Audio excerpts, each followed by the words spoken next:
నమస్తే, welcome to citizens pulse. నేను మీ రాజేష్.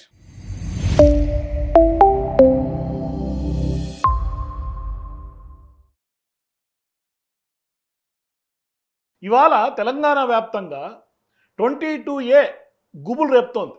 తెలంగాణ వాసులందరికీ కలవర పెడుతోంది. ఒక రకమైనటువంటి ఆందోళన రేకెత్తిస్తోంది. ఇవాళ మంత్రులు ఏం చెప్తున్నారు? సారీ పొరపాటు అయిపోయింది అని చెప్పి తప్పించుకునే ప్రయత్నం చేస్తున్నారు. అసలు ప్రైవేట్ ఆస్తుల్ని, లక్షల కోట్లకు సంబంధించినటువంటి ఆస్తుల్ని, మన ఆస్తుల్ని తీసుకెళ్ళి నిషేధిత జాబితాలో పెట్టి ఇవాళ ప్రభుత్వంలో ఉన్నటువంటి పెద్దలు పైశాచిక ఆనందం పొందుతూ ఉన్నారు. నిజమే. ఎందుకంటే ఇవాళ మన ఆస్తులను మనం కష్టపడి రూపాయి పోగేసి కొనుక్కున్నటువంటి ఫ్లాట్ అయినా, ప్లాట్ అయినా, ఇల్లు అయినా, ఇంకోటైనా, మరొకటైనా ఇవాళ ఈ భూమి, ఈ జాగా లేకుంటే ఈ ఫ్లాటు మాదే అని ప్రూవ్ చేసుకోవాల్సినటువంటి దుస్థితి. అదే కేంద్రంలో ఉన్నటువంటి నరేంద్ర మోదీ గారు ఎస్ఐఆర్ ప్రక్రియ క్రియేట్ చేసి నా ఓటు, ఇది నా దేశం, నా ఓటు అని ప్రూవ్ చేసుకోమని చెప్తే కాంగ్రెస్ పార్టీ నాయకులకు ఎక్కడ లేని నొప్పి వచ్చింది. మరి ఇవాళ కష్టపడి కొనుక్కున్నటువంటి ఆస్తి, మన ఆస్తి ఇవాళ నిషేధిత జాబితాలో పెట్టి లావాదేవీలు జరగకుండా ఇంత స్థాయిలో ప్రజలతో చెలగాటమాడుతున్నారు అంటే నిజంగా ఎవరి తప్పుదం? ఇవాళ అధికారుల మీద నెట్టేసి సారీ చెప్పే పరిస్థితికి వచ్చిండ్రు మంత్రుల యొక్క తీరు. నిజంగా ఇవాళ 22A పేరుతో వ్యక్తిగతంగా ఎంత కష్టపడి కొనుక్కున్నటువంటి ఆస్తులు అండి అవన్నీ. మళ్ళీ ఏం చేస్తారు? ఇవాళ గత ప్రభుత్వం లిస్టులోనే మేము ఆ లిస్టుని మేము అమలు చేస్తున్నామని పాత ప్రభుత్వం మీద నెట్టే ప్రయత్నం చేస్తున్నారు. అసలు అమలు చేస్తున్నటువంటి విధి విధానాలు ఏంటి అంటే ప్రభుత్వానికి విధి విధానాలు ఉండవు, ప్రభుత్వానికి ఒక డెసిషన్ మేకింగ్ ఉండదు. అంటే ఇప్పుడు ఇవాళ అధికారుల మీద తప్పు నెట్టేసి చేతులు దులుపుకుంటున్నటువంటి విధానం చూస్తుంటే అంటే ఈ ప్రభుత్వంలో అధికారులు ప్రభుత్వానికి సంబంధం లేకుండా ఏదన్నా చేసేయచ్చా? అంటే వాళ్ళ ఇష్టమేనంతా? అట్లా ఉంది తీరు. ఇవాళ ప్రజలు అవాక్కవుతున్నారు. మేము ఓటేసి గెలిపిస్తే ప్రజల బాగోగుల కోసం ప్రజల ఆస్తులు, మా ఆస్తులు రక్షించుకోగా ఇవాళ నిషేధ జాబితాను పెట్టి ఏం జరుగుతోంది తెలంగాణలో? అసలు తెలంగాణలో ఏం జరుగుతుందో ఎవరికి అర్థం కానటువంటి పరిస్థితి. ఇవాళ ఏమంటారు? గతంలో ధరణి పోర్టల్ పెద్ద ఎత్తున వేస్టు, లేకుంటే ధరణి పోర్టల్ని ఒక అక్రమార్కులకు అడ్డాగా ఉంది అని చెప్పి దాన్ని రద్దు చేస్తామని చెప్పి ప్రజలకు పెద్ద ఎత్తున ఒక బూచిలాగా చూపించారు. ఇవాళ ఏం చేసింది ప్రభుత్వం? మేము ఏమీ మార్చలే, కేవలం వెబ్సైట్ మార్చడం, పేరు మార్చడం, భూభారతి చేసినామని లిటరల్గా డైరెక్ట్గా అసెంబ్లీలోనే పొంగులేటి శ్రీనివాస్ రెడ్డి అయితే రెవెన్యూ శాఖ మంత్రి ఉంటాడో ఆయన చెప్పినటువంటి పరిస్థితి. అయిపోయా, మొత్తం గాలికి కొట్టుకుపోయారు. అంటే అధికారంలోకి రాకముందేమో ధరణి బూచిగా చూపించారు, ప్రజల్ని తప్పుదోవ పట్టించారు. ఇవాళ ఏం జరుగుతోంది? ఇవాళ అసలు వీళ్ళకి కార్యాచరణ లేదు, ఏం చేయాలో తెలియదు, అడ్మినిస్ట్రేషన్లో గ్రిప్పు లేదు, మొత్తం ఫ్లాప్ షో నడిపిస్తూ ఉన్నారు తెలంగాణలో. ఇవాళ సామాన్యుడి బాధ, ఆవేదన, ఆక్రందన, ఆందోళన అంతా ఇంత కాదు.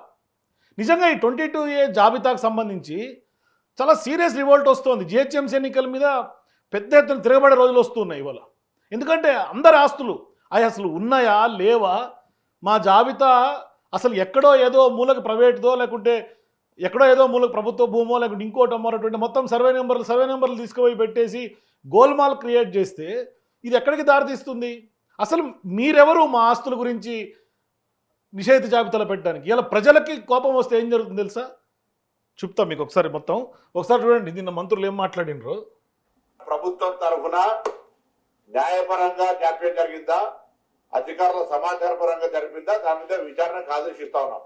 ఇందుకు సంబంధించిన బాధ్యుల మీద చర్య తీసుకుంటాం.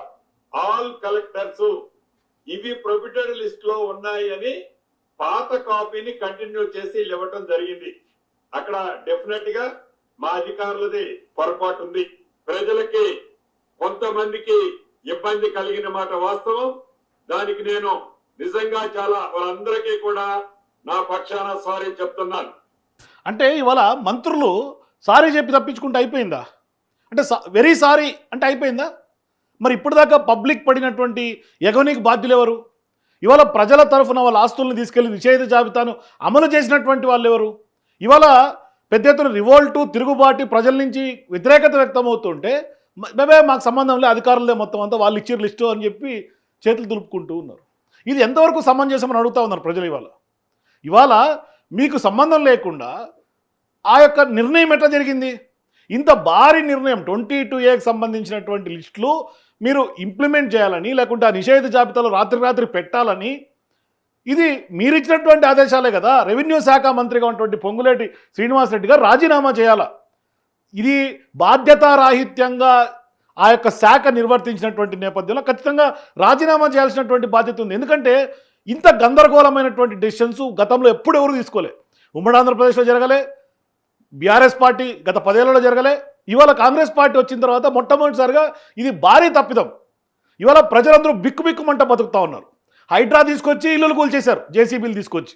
అవి ఎప్పుడు వస్తాయో తెలియదు. ఇవాళ ఏమవుతుంది, ఎప్పుడు ఏ ఆస్తి, ఏ సర్వే నెంబరు, ఏ నిషేధ జాబితాలకు పోతుందో తెలియదు. ఇవాళ ఉందో లేదో చూసుకునే ప్రక్రియ కూడా గోల్మాల్, గందరగోళం అంతా కూడా. ఇది అసలు ప్రభుత్వం నడుపుతాండ్రా ఇంకేమన్నా నడుపుతాండ్రా కూడా తెలియనటువంటి పరిస్థితి. మరి నిజంగా ఇవాళ జరిగినటువంటి డ్యామేజ్కి, గోసకి సారీ చెప్తే సరిపోయిందా? మళ్ళీ ఇంకోటి ఏమంటారు, టోల్ ఫ్రీ నెంబర్ పెడతాం, మా అధికారులు మొత్తం దీని మీదే ఉంటారు, వారానికి ఒకసారి రివ్యూ చేస్తామని. మీరు అసలు తప్పు చేయటం ఎందుకు, అధికారుల మీద నెట్టడం ఎందుకు? మీరు మళ్ళీ అధికారులకు టోల్ ఫ్రీ నెంబర్ పెట్టి మొత్తం రికార్డులను తీసేస్తామని చెప్పడం ఎందుకు? అంటే దీని వెనకాల ఉద్దేశం ఏంది? మీరు చేసినటువంటి వ్యవహారానికి హిడెన్ ఎజెండా ఏంది? ఇది కదా బయటికి రావాలా. ఇవాళ వాళ్ళది వీళ్ళది లేదు, మూకుమ్మడిగా వందలాది సర్వే నెంబర్లు వేసి పడేస్తా ఉన్నారు 22A కింద. అంటే ప్రజల్ని మీరు ప్రజాపాలన నడుస్తుందా, ప్రజల గోస పాలన నడుస్తుందా మీ ప్రభుత్వంలో? ఇవాళ అసలు ప్రభుత్వంలో నిజంగా కనుక ఇవాళ అధికారుల మీద చర్యలు తీసుకుంటామని వీళ్ళు చెప్తారు కదా, కళ్యాణ లక్ష్మి విషయమైనా, లేదంటే షాదీ ముబారక్ విషయమైనా, లేదంటే 22A కింద అయినా, అసలు 22A కింద మీరు అధికారుల మీద చర్యలు తీసుకోవడం మొదలు పెడితే రెవెన్యూ ఆఫీస్లో ఏ ఎంఆర్ఓ ఉండడు, ఏ ఆర్డీఓ ఉండడు, అందరి మీద చర్యలు తీసుకోవాలి. నేను మొన్న ఒకసారి వాళ్ళకు సంబంధించినటువంటి రిజిస్ట్రేషన్ శాఖ వెబ్సైట్లోనే ఓపెన్ చేసి చూపించిన కదా, బంజారా హిల్స్ ఎస్ఆర్ఓకి అమీర్పేట వాళ్ళు, అమీర్పేట రెవెన్యూ ఆఫీస్ వాళ్ళు, అట్లాగే అక్కడ ఉన్నటువంటి షేక్పేట ఎంఆర్ఓకి సంబంధించినటువంటి రెవెన్యూ డివిజన్ వాళ్ళు, అంటే ప్రతి ఒక్క రెవెన్యూ డివిజన్ రాష్ట్ర వ్యాప్తంగా ప్రతి ఒక్క రెవెన్యూ డివిజన్, ప్రతి ఒక్క ఎస్ఆర్ఓకి నిషేధ జాబితా పంపించారు. మరి ఇప్పుడు ఏంది, ఆ యొక్క రెవెన్యూ డిపార్ట్మెంట్లో ఉన్నటువంటి అందరినీ, ఎంఆర్ఓల్ని, ఆర్డీఓల్ని, కలెక్టర్లని అందరినీ సస్పెండ్ చేసేద్దామా? ఇది కాదు కదా పాలన. మీరు చెప్పకుండా వాళ్ళు ఎట్లా చేస్తారండి? అంటే మీకు బాధ్యత లేదా, నిర్ణయం జరగలేదా? మీ నిర్ణయం జరగకుండా అధికారులు తీసుకొచ్చి పెట్టేసి ఇంప్లిమెంట్ చేసిర్రా? అంటే చేతులు కడుక్కుంటే, అంటే అంతా అయిపోయిన తర్వాత చేతులు కడిగేసుకుంటామంటే కుదరదు. ఇవాళ మీరు ఇట్లనే కనుక మొండి పట్టుదలగా వెళ్తూ ఉంటే ఖచ్చితంగా ప్రజలు ఏం చేస్తారు తెలుసా? చూపిస్తా చూడండి. మీ కుర్చీని కూడా నిషేధ జాబితాలో చేర్చామని ప్రజలు చెప్పాల్సినటువంటి పరిస్థితి సీఎం రేవంత్ రెడ్డి గారిది. 22A ఆయన కుర్చీని కూడా నిషేధ జాబితాలో పెడతారు ప్రజలు లాకర్కి. ఈ భాగవతం 22A భాగవతం కనుక ఈ విధంగానే కొనసాగితే మీ కుర్చీని కూడా, అంటే సీఎం కుర్చీ అయినా, మంత్రుల కుర్చీ అయినా, మీకు సంబంధించినటువంటి కాంగ్రెస్ పార్టీ ప్రభుత్వ పెద్ద కుర్చీలన్నీ కూడా ప్రజలు పెడతారు 22A లిస్టులో. ఇలా వీళ్ళు ప్రభుత్వ పెద్దలుగా ఉండి ప్రజల ఆస్తులను ఏ విధంగా మీరు నిషేధ జాబితాలో పెడుతున్నారో, మీ కుర్చీలను కూడా ప్రజల నిషేధ జాబితాలో పెట్టే రోజులు దగ్గరకు వస్తాయి. అది చూసుకోండి. నెక్స్ట్ జిహెచ్ఎంసీ ఎన్నికలు వస్తూ ఉన్నాయి, ఆడ మీ కుర్చీలు నిషేధ జాబితాలో పెడతారు. నెక్స్ట్ భవిష్యత్తులో ఎన్నికలు వస్తాయి. రేవంత్ రెడ్డి గారు చెప్పినట్టుగా 10 ఏళ్ళు మేమే ఉంటామంటే నిషేధ జాబితా అని చెప్పి క్రియేట్ చేసి మీరు ప్రజల ఆస్తులతోటి, ప్రజల జీవితాలతోటి, వాళ్ళ యొక్క లైఫ్లతోటి చెలగాట మాడుతూ ఉంటే ఎవ్వరు కూడా ఓర్వలేరు. ఇంకా గొప్ప విషయం చూపిస్తూ చూడండి. మీకు వస్తుంటే ఒక పెద్ద మనిషి కాగితం ఇచ్చిండు, హరీషన్న చేతిలో పెట్టి ఆయన గుండె బాధంతా హరీషన్నకు చెప్పిండు. సామాన్యమైన వ్యక్తి కాదు ఈయన. బిగ్ టీవీలో ఆయన ఎడిటర్ అట, అశోక్ అని చెప్పని బిగ్ టీవీలో ఎడిటర్. ఆయన సోషల్ మీడియాలో ఆయన గాథంతా రాసుకున్నాడు. 30 ఏళ్ళు పనిచేసినా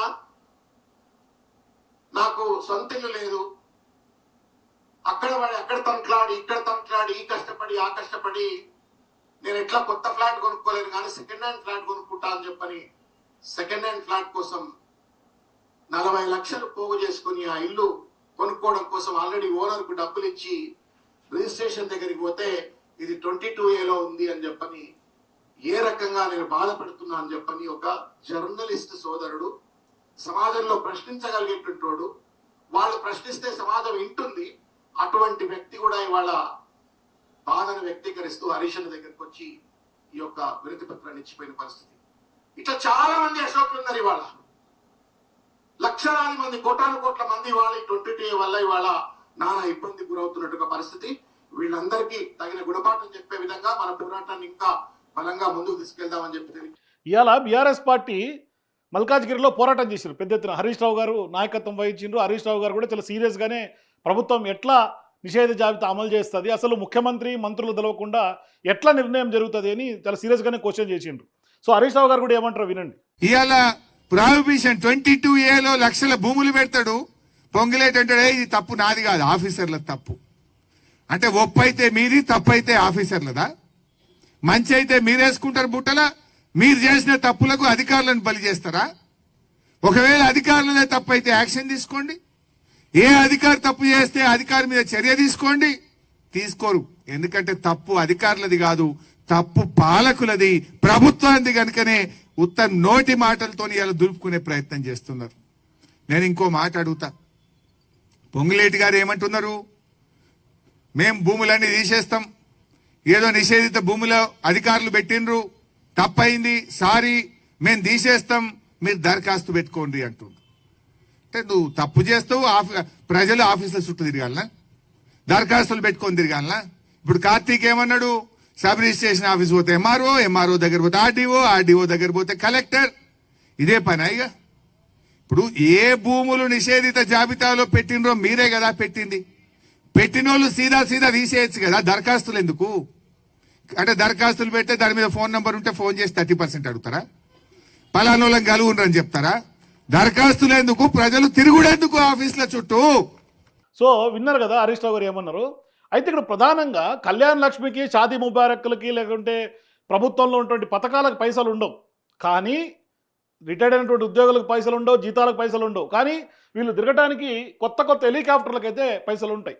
ఇవాళ చూడండి, టెండర్ నెంబరు R&B అంటే రోడ్స్ అండ్ బిల్డింగ్స్కి సంబంధించినటువంటి తెలంగాణ డిపార్ట్మెంట్ నుంచి చిప్సాన్ ఏవియేషన్ ప్రైవేట్ లిమిటెడ్ అని ఒక సంస్థ దగ్గర నుంచి procurement of wet lease of 1 twin engine helicopter under 2 bid system for an initial period of 2 years 2 ఏళ్లకు గాను 111 కోట్లు పెట్టి R&Bకి సంబంధించినటువంటి హెలికాప్టర్ని R&B డిపార్ట్మెంట్ హైర్ చేసి రేవంత్ రెడ్డి గారి కోసం తిప్పుతా ఉన్నారు. చూడండి, ఇవాళ చిన్న గ్రామాలకు రోడ్లు వేయాలంటే అనా పైస లేదు, పాత రోడ్ల మీద డాంబర్ వేద్దామంటే కూడా రూపాయి లేదు.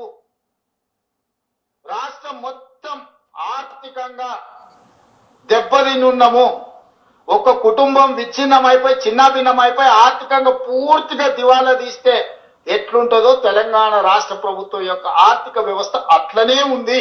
సో కళ్యాణ్ లక్ష్మికి పైసలు ఉండవు, షాదీ ముబారక్లకు పైసలు ఉండవు, ప్రజలకు సంబంధించినటువంటి రోడ్లు వేసుకోవడానికి పైసలు ఉండవు, అభివృద్ధి కార్యక్రమాలకు పైసలు ఉండవు, ఆఖరికి ఇల్లులు కట్టుకోవాలన్నా ఇందిరా మిల్లకు కూడా మనమే డబ్బులు పెట్టుకొని 5 లక్షలు 6 లక్షలు 6 లక్షల్లోనూ 5 లక్షలేమో ప్రభుత్వం, ఇట్లా మళ్ళీ సెంట్రల్ గవర్నమెంట్ ఫండ్స్ ఇట్లా చేసుకోవాలి తప్ప వీళ్ళ విలాసాలకి జల్సాలకైతే కోట్ల డబ్బులు ఉంటాయి. కానీ ప్రజల పన్నులతో వీళ్ళు గద్దెనెక్కినటువంటి నేపథ్యంలో మన పన్నులతో మనకు అవసరాలకి పైసలు ఉండవు. ఇలా వీళ్ళకి మాత్రం సోకులు, ఆడంబరాలు ఇట్లా ఉంటుంది ప్రభుత్వంలో. పైసలు లేవని మీరే చెప్తారు, విలాసాలకేమో 111 కోట్లతోటి హెలికాప్టర్ లీజుకు తీసుకుంటారు. కానీ ఇవాళ మీరు నిజంగా ఇవాళ 22A జాబితాను అమలు చేస్తే మీ ప్రభుత్వంలో రిజిస్ట్రేషన్ ఎట్లా జరుగుతుంది, ఆదాయం ఎట్లా వస్తుంది? మీ ప్రభుత్వంలో ఆదాయం ఏ విధంగా పెంచుకోవాలనే సోయి ఉండదు, ఆదాయం ఎట్లా కుంటుపడేసుకోవాలనే తెలివైతే అద్భుతంగా ఉంటుంది. అంటే దీని వెనకాల కుట్ర ఉంది.